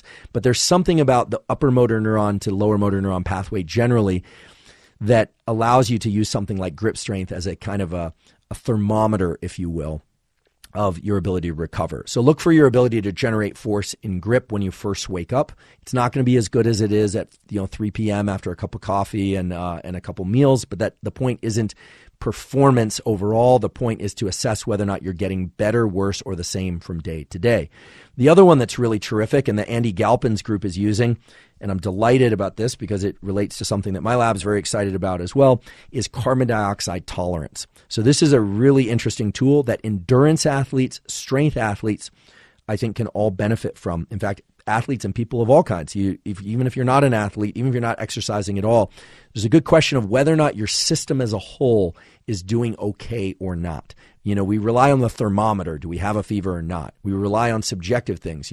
Do I feel good or not? Am I digesting well or not? Those are all subjective. The carbon dioxide tolerance test it's objective in that it measures your capacity to engage the so-called parasympathetic arm of your nervous system, which is the calming aspect of your nervous system, and it measures your ability to consciously control a particular skeletal muscle, which is your diaphragm. So here's how you do the carbon dioxide tolerance test. You wake up in the morning. If you have to use the restroom first, do that, but try and stay away from your phone. If you have your phone, put it on airplane mode, go to the timer, or use a hand watch or some other way of measuring time. Stay off social media for just a few seconds. It'll be okay. And what you're going to do is you're going to inhale through your nose as deeply as you can. You can do this lying down, sitting, whatever. Inhale through your nose and then exhale all the way. So that's one. You're going to repeat that 4 times, okay? So inhale, exhale, inhale, exhale, inhale, exhale, inhale, exhale 4 times. And ideally, you're inhaling through the nose and you're exhaling through the mouth. That's just the beginning of this carbon dioxide tolerance test. Then you take a 5th inhale as deep as you can through your nose. Fill your lungs as much as you can. And if you can try and expand make your stomach go out while you do that, that means that your diaphragm is really engaged. So you're inhaling as much as you possibly can. Then hit the timer. And your goal is to release that air as slowly as possible through your mouth. So it looks like you have a tiny, tiny little straw in your mouth and you're letting it go as slowly as you possibly can. Measure what we call the carbon dioxide blow-off time or discard rate.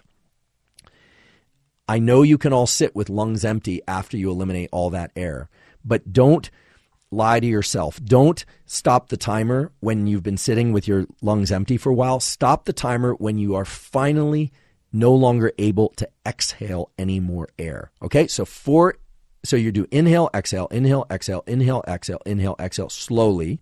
I just said it quickly for sake of time. Then you do this 5th big inhale through your mouth. And then, and I'm not going to do it for the full duration. And then you're measuring that time. Your carbon dioxide discard rate will be somewhere between 1 second and presumably 2 minutes. 2 minutes would be a heroic carbon dioxide discard time. 30 seconds would be more typical. 20 seconds would be fast. If your carbon dioxide discard time is 20 or 25 seconds or less, you are not necessarily recovered from your previous day's activities. Okay? There's ways to push through this, but hold on to that thought for a moment. If your carbon dioxide discard time is somewhere between about 30 seconds and 60 seconds, you are in what we would call kind of the green zone, where you are in a position to do more physical work. And if your carbon dioxide discard time is somewhere between 65 and 120 seconds, well, then you have almost certainly recovered your nervous system. I'm not talking about the individual muscles, but your nervous system is prepared to do more work. And Andy's lab has great data on this as it relates to exercise physiology. I think that story should be out in the not too distant future. My lab has been using carbon dioxide discard time to look at anxiety and recovery from bouts of anxiety. So 2 totally independent projects, but using the same measure. So you've got HRV, which requires some technology usually. You've got grip strength, which you can assess subjectively, or you can use a floor scale. And now you have carbon dioxide tolerance. You want to do this in the morning when you wake up. And keep track. Just write down in a little book, or maybe just keep track in your mind of your carbon dioxide discard time. If you find that your discard times are dropping, even if they're in the 40-second range or 50-second range, but normally you can do 75 seconds or 120 seconds, if they're starting to drop by anywhere from 15 to 20%, you're veering in the direction of not recovering. And I'm really keen on this tool because everybody has different recovery abilities. Some people are eating really well and sleeping really well. Some people have minimal stress or can buffer stress really well. Other people, they dissolve into a puddle of tears if they read one, text message that's troubling or whatever, and I realize, and I say that with sympathy, I realize people have varying levels of stress and demand in their life. It's just impossible to prescribe an entire protocol that says, okay, yes, you should train today, and this is exactly what you should do. No, you shouldn't. Use carbon dioxide discard rate because A, it's valuable, it's informative. B, it's zero cost. And C, it's something that you can track objectively over time. And that's really the key. And I'd be remiss if I didn't say that what carbon dioxide discard rate is tapping into is your ability to mechanically control your diaphragm. Certainly that's one aspect of it. But that relates in a very direct way to your ability to put the brake on your stress system, to engage the so-called parasympathetic or calming arm of your autonomic nervous system. And another thing that Andy Galpin's group is testing is at the offset of training, after your run, after your weight training session, maybe even after your plyometrics session. We didn't really talk about jumping and throwing and that sort of thing. Maybe we'll talk about it in a future episode. But they and other groups, including some elite athletes and other groups that are very interested in physical performance, are using a tool where they deliberately disengage for 5 minutes at the end of training. They deliberately engage this calming or parasympathetic arm of the nervous system. And you can do that through any number of different tools. I'm a big fan of respiration tools because they're always available to you. Your breathing is always there. I talk about some of these tools in previous episodes, but you could use things like non-sleep deep rest, NSDR, at the end of a training session. You could do 10 physiological size double inhales through the nose, followed by long exhales. That will definitely engage the parasympathetic nervous system at the end of training. So rather than finish your training session and then just hop onto your phone, serious athletes and people who are serious about recovery initiate that recovery at the very end of their training, and they start to kickstart that recovery process rather, and they measure CO2 tolerance in the morning. So there's several groups that are doing that.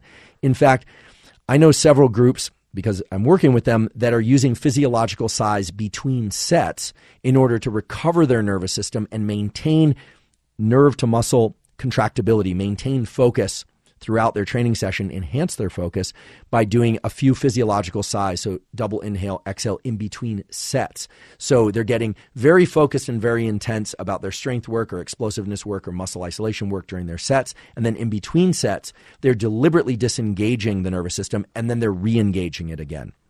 So I just wanted to emphasize that.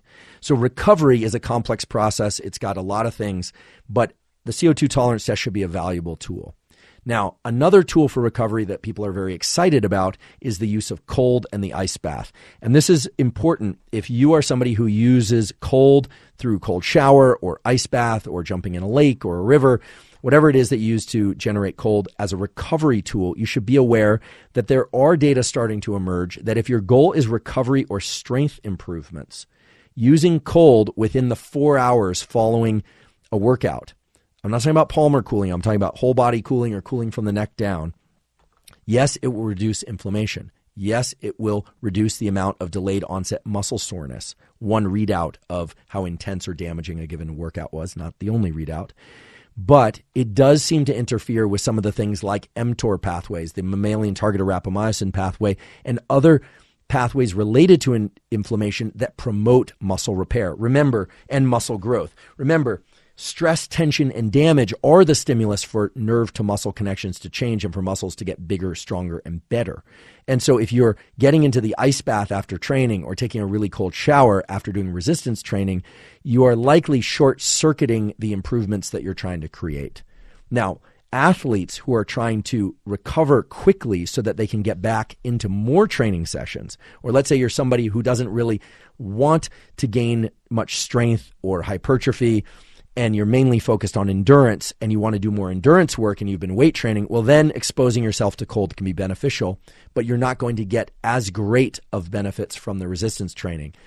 In other words, cold after resistance training seems to short circuit some of the benefits of that resistance training. There are some other things that can short circuit the benefits of resistance training as well. One of those is antihistamines. Some interesting data were published recently.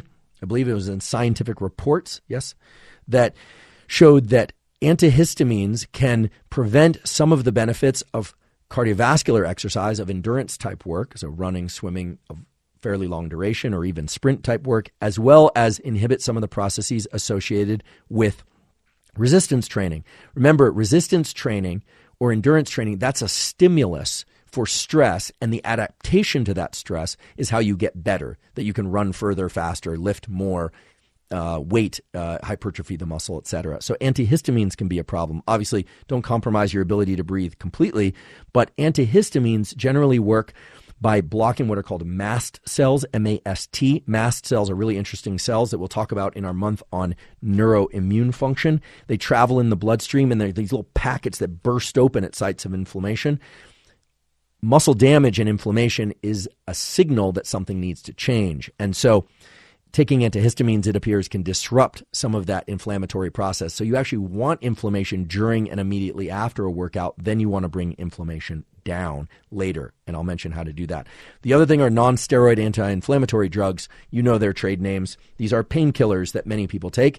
Those, as I've mentioned in a previous episode, can interfere with the benefits of endurance training and the benefits of resistance training. In addition to that, they block pain signals, and pain is a very good signal that you might be doing something wrong. And so while nobody likes to be in pain, I suppose there are probably a few people out there that like to be in pain, but that's a different story, but nobody likes to be in pain, the non-steroid anti-inflammatories, the NSAIDs as they're called, and the antihistamines seem to prevent a lot of the gains, the improvements in endurance, strength, and size that people are specifically using exercise for. So be cautious about your use of non-steroid anti-inflammatory drugs, especially within the 4 hours preceding or the 4 hours following exercise. So I hope you're starting to get the picture. In order to change the nerve to muscle connectivity in ways that will better serve you, you need a stressor during the actual training. Which particular stressor depends on your training goals. But that stressor is almost always going to be associated with inflammation. And then after the training, you want to try and get into a state of reduced inflammation. And that's why you would do some sort of protocol, non-sleep deep rest, which we will link to in our caption, or perhaps you would use the hypnosis app that we've talked about before, Reverie, REVERI.com. There's a great app for accessing deep rest states or the physiological side to try and get your system to calm down after training. There are also tools that one can use to reduce inflammation at a kind of foundational level away from training. And these are tools that I've talked about many times before, but I'll just restate them again. The kind of golden three, according to Andy Galpin, and the ones that he recommends are sufficient omega-3s. Again, that can be accomplished through diet, through whole food intake, or through supplementation, or both. So in general, getting above 1,000 milligrams of EPA per day to keep inflammation low or relatively low. Vitamin D, and in some cases, magnesium malate. Magnesium malate seems to be particularly effective in offsetting delayed onset muscle soreness. Soreness itself is not required for improvements in strength, improvements in explosiveness, improvements in hypertrophy. That's a myth. Now, if you do experience delayed onset muscle soreness, chances are you stressed that particular muscle pretty well, or even maybe too well. Maybe you stressed it too much and you need longer recovery. There's a total debate out there about whether or not you should train again when a muscle is still sore. I think the general takeaway is no, that means it's not recovered. And there are things, of course, like massage, like fascial release and things of that sort, sauna, cold, that can perhaps accelerate the movement from soreness to not sore. But in general, the omega-3, vitamin D, and magnesium malate trio seem to be an effective way to reduce inflammation at kind of a systemic level. But remember, you want inflammation provided you're not damaging the muscle so much that you're injured during the training session, because that's the stimulus for change in those muscles. I want to talk about a few other things that support the process of nerve to muscle communication and touch on some of the things that a lot of people are doing to try and quote unquote enhance their workouts, and evaluate whether or not those are in fact enhancing workouts or not. Because weight training, unlike a lot of other forms of exercise, has a unique aspect to it, which is this feature that I guess some people call it the pump, which is the fact that blood goes into the muscle when you train. It's the only kind of training where you actually get a window into what the result might actually look like before you actually accomplish that result. So if you think about when you go out for a hard run, and let's say you go out for a 2-mile run, let's say your goal is to break, you want to do a sub-10 2-mile. Actually, when I went to university, I was running cross country my senior year of high school, and I wanted to walk on for the cross country team. And so I went out there, and it turned out you had to do a sub-10 2-mile. And I think the best mile I ever ran in high school was a 4:57, which isn't terrible. I can't do that now. It's not even close to what the best high school athletes can do now. But that would have meant doing it back to back. So a sub-10-minute 2-mile. Didn't even come close. I told Costello this story the other day, and he just kind of laughed at me. He was like, why would you even want to run 2 miles? Because Costello is built almost exclusively of these type 2 fast twitch muscles that are designed for moving objects. He's incredibly strong. He has been since he was a puppy. I mean, that dog could probably drag a tractor if he wanted to, but he can't really go far. Whereas a greyhound or a whippet or some of these other sight hounds or scent hounds can go. They have a higher percentage of the so-called slow twitch muscle fibers. They are much better at endurance. So a sub-10 2-mile would have been very, very challenging. No chance I could have done that. I don't think, even with a lot of training. But let's say that you want to improve your performance in a given type of exercise. Let's talk about some of the things that seem to work across the board to improve strength, improve hypertrophy, and improve nerve to muscle communication and performance. The first thing that's absolutely key for nerve to muscle communication and physical performance of any kind might not sound that exciting to you, but it is very exciting, and that's salt. Nerve cells, neurons, communicate with each other and communicate with muscle by electricity. But that electricity is generated by particular ions moving into and out of the neuron. And the rushing in of a particular ion, sodium, salt, is what allows nerve cells to fire. If you don't have enough salt in your system, your neurons and your brain and your nerve to muscle communication will be terrible. If you have sufficient salt, it will be excellent. How much salt will depend on how much water you're drinking, how much caffeine you're drinking, and how much food you're ingesting. So, and whether or not you're taking any diuretics, how hot it is, et cetera, how much you're sweating. So you want to make sure that you have enough salt, potassium, and magnesium in your system if you want to perform well. I realize that salt isn't a very glamorous performance tool, but it is vital. It is absolutely vital. And the endurance athletes and the people that train in high heat can speak to the fact that when your electrolytes are low, your brain doesn't function, your body doesn't function nearly as well. In fact, even for mental work, for studying and for writing and for doing math and coding, doing analytic work of any kind, even a hard conversation that's important to you, having sufficient electrolytes is really going to help, and being low on electrolytes won't help. And just drinking water won't help because you need electrolytes. The other thing that's been shown over and over again in numerous well-controlled studies to improve muscle performance is creatine. Early on, there was a lot of controversy about creatine, but there are many studies. If you want, you can go to this website that everyone now knows I love, which is this free website, examine.com, that there are no fewer than 18 studies there, 66 studies. So 18 studies supporting that muscle creatine content can be increased by ingesting creatine. How much creatine? Well, I asked the experts, and they tell me that for somebody who's about 180 pounds, 5 grams a day should be sufficient or so. Heavier than 180, so if you're a 220 pound or 230 pound person, 10 to 15 grams of creatine. People lighter than 180 pounds, maybe 3 to 5 grams of creatine, or even 1 to 3 grams. Creatine is a fuel source for early in bouts of activity, for high intensity activity. It is also a fuel source for neurons in the brain, and it can have some cognitive enhancing effects. So creatine is a very interesting molecule. Early on, when it was released as a supplement, it was thought that you had to load it in higher dosages for a few days and then maintain it at lower dosages. So you take 20 or 30 grams a day, then back off to 5 or 10. It doesn't seem to be the case that you can get all the benefits from taking the dosages at the low level I just mentioned a few moments ago as they relate to body weight throughout. So salt and electrolytes, absolutely key. You need those present. You need to be well hydrated. Creatine seems to have a performance-enhancing effect. There are 66 studies, showing that power output is greatly increased, anywhere from 12 to 20%. And this is sprinting and running and jumping as well as weightlifting by creatine.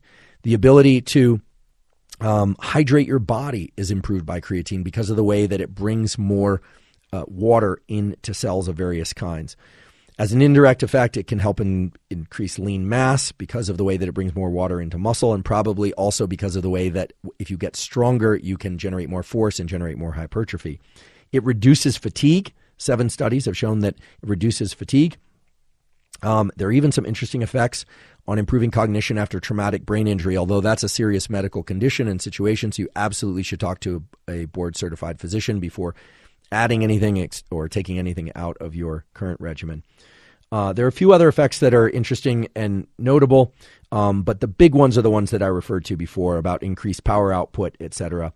And I just want to emphasize that creatine can increase this hormone that we talked about in the testosterone episode, dihydrotestosterone, which is testosterone converted by 5-alpha reductase into dihydrotestosterone. It's the more dominant androgen in humans, leads to increases in strength and libido and so forth. It also can increase male pattern baldness. Some people, not everybody, experience some hair loss with creatine. Other people don't. Some people experience accelerated beard growth because basically DHT has the opposite effect on hair follicles on the face as it does on the scalp. Some people don't. Women who ingest creatine, there are essentially no data showing that it increases hair loss or facial hair growth. But of course, everyone is different. So you can go to examine.com. You can explore those studies. So creatine, definitely a powerful performance-enhancing molecule. The other one that personally I've never tried, but that seems to have very strong and well-supported effects, is beta-alanine. Now, beta-alanine is interesting because when you hear about weight training, you think about heavy deadlifts and bench presses, all that kind of stuff that people are doing. But beta-alanine seems to support exercise that is of slightly longer duration. So a mix of anaerobic and aerobic type movements. So these are physical performance in the 60 to 240 second range. So you can use your mind and kind of figure out, like things that weights of the that limit you to 8 to 15 repetitions. Cardiovascular exercise of the sort like rowing or sprinting, so interval work. It seems to help with that kind of work. So we're not talking about long runs. We're not talking about heavy deadlifts. The standard dose is somewhere between 2 and 5 grams. Again, as always, check with a doctor. Make sure these things are safe for you. I'm not responsible for your health. You are. I don't say that just to protect me. I would say that also to protect you. But it really seems to improve muscular endurance, improve anaerobic running capacity, reduce fatigue. There are even some interesting effects on reduction of body fat and improvements in lean mass. So creatine, beta-alanine, electrolytes, these are kind of the core 3 things that seem to improve performance and are well supported by the scientific literature. And in the earlier episode on supercharging performance, we talked about palmar cooling. That's certainly a performance-enhancing tool. It's nothing you ingest. You're cooling your palms in a very specific way. That's very powerful. Now, what about for longer duration bouts of exercise? We've mainly been focusing on resistance training, but what about for long runs, long swims, these kinds of things? Well, it does seem that beet juice and ingesting things like arginine and citrulline can improve performance for those long bouts of exercise. That's mainly going to be due to effects of those compounds on vasodilation. It's going to open up the vasculature and allow more blood flow. Do note that things like citrulline and arginine can have some side effects, if you will. They can increase the likelihood of having herpes cold sore outbreaks on the mouth. The arginine is in the pathway by which, I don't know if people know this, but the herpes virus lives on neurons of the trigeminal nerve that innervate the lips and the eyes and the mucous membranes of the face. So this is the herpes type 1 simplex virus. The virus lives on those neurons and then periodically inflames those neurons, and that's what leads to the cold sore. It seems like arginine and citrulline can lead to increases in cold sores and canker sores and outbreaks of those kinds. So you want to be aware of that. That's not everybody, and not everybody is carrying HSV1. Just be aware that I think it's now 80 or 90% of people, by the time they are 12 years old, they've contracted HSV1. It's very contagious, and typically people will get one outbreak, and then only under conditions of stress or heightened arginine or citrulline ingestion will have them later. Again, this is not a necessarily an STI. This is a sexually transmitted infection. This is an infection that is passed very easily from mucous membranes just in terms of touching objects and things of that sort. Very common in the general population. Any discussion about muscle and muscle performance would not be adequate if we didn't mention something about nutrition. But rather than have a whole discussion about nutrition, because there's lots of information about that online, like for instance, if you want to gain muscle, that you need to have a caloric surplus of about 10 to 15%. You could have a caloric surplus of more. If you want to avoid gaining weight, then you would not create a caloric surplus, et cetera. You can find all that information online. That's not what this podcast is really about. We had a month where we talked a lot about hormones and food and mood. So we talked about foods, but more as they relate to the nervous system. When it comes to supporting muscle, to supporting the synthesis of larger, what I call myosin balloons, it does seem that ingesting 700 to 3,000 milligrams of the essential amino acid leucine with each meal is important. Now, that does not necessarily mean from supplements. In fact, most people recommend that you get your protein, you get your amino acids, including your essential amino acids and your leucine from whole foods. High quality proteins are high density proteins. What do you mean by that? Well, it is true that a lot of sources of protein are found in things like beans and nuts and things like that, that all the essential amino acids can be found there. But per unit calorie, if it's in your practice, and it's in your ethics to ingest animal proteins, it's true that, for instance, 200 calories of steak or chicken or fish or eggs will have a higher density of essential amino acids than the equivalent amount of calories from nuts or plants. That's just simply the way it works. So I'm not, for the vegans and vegetarians, I'm certainly not saying there's no way that you can support muscle growth. You absolutely can. Some of them might want to supplement leucine, but this 700 to 3,000 milligrams of leucine per meal is one of the best ways that's been shown to support the synthesis of more myosin if your goal is hypertrophy. And it's also the way that you would support muscle repair if your goal is strength. So that's specifically geared towards muscle hypertrophy and strength. And I encourage you to think about this protein density issue and whether or not you ingest animal proteins or you don't, to think about whether or not you're getting sufficient essential amino acids, especially leucine. Now, many people have addressed the question of whether or not you need to eat 6 or 7 times a day. It turns out that you don't. That's kind of the old school thinking that you need to eat very frequently. I think for certain athletes who are very active, for drug assisted, meaning people that are enhancing their testosterone levels to super physiological levels where they are experiencing very heightened levels of protein synthesis and they can utilize all that, that might make sense. Again, I'm not supporting the use of those performance enhancing drugs, but there are people doing that. And that's one of the reasons why they eat so frequently and so much protein. For typical people who are not doing that, I imagine most of you are not, then it does appear that you need to eat, but you don't need to eat 6 or 7 times a day. It does seem like not eating once a day is also important. So somewhere between 1 meal a day and 6 meals a day lies the more reasonable 2 or 3 or maybe 4 times a day. I think that a whole discussion about this is warranted, and we'll have this discussion with Dr. Galpin at a future time of whether or not eating protein more frequently can enhance this myosin synthesis. But I think the simple takeaway from the literature that I was able to extract and from my discussion with him is eating 2 to 4 times a day, making sure you're getting sufficient amino acids in a way that's compatible with your ethics and with your nutritional regimen is going to support muscle repair, muscle growth, strength improvements, etc. just fine. There's one more thing that I'd like to cover, which is the relationship between particular kinds of exercise and our ability to think and perform cognitive functions. We all hear that exercise is so vital for our brain, that it supports our brain health and our body health. And indeed, that's true, provided it's done correctly.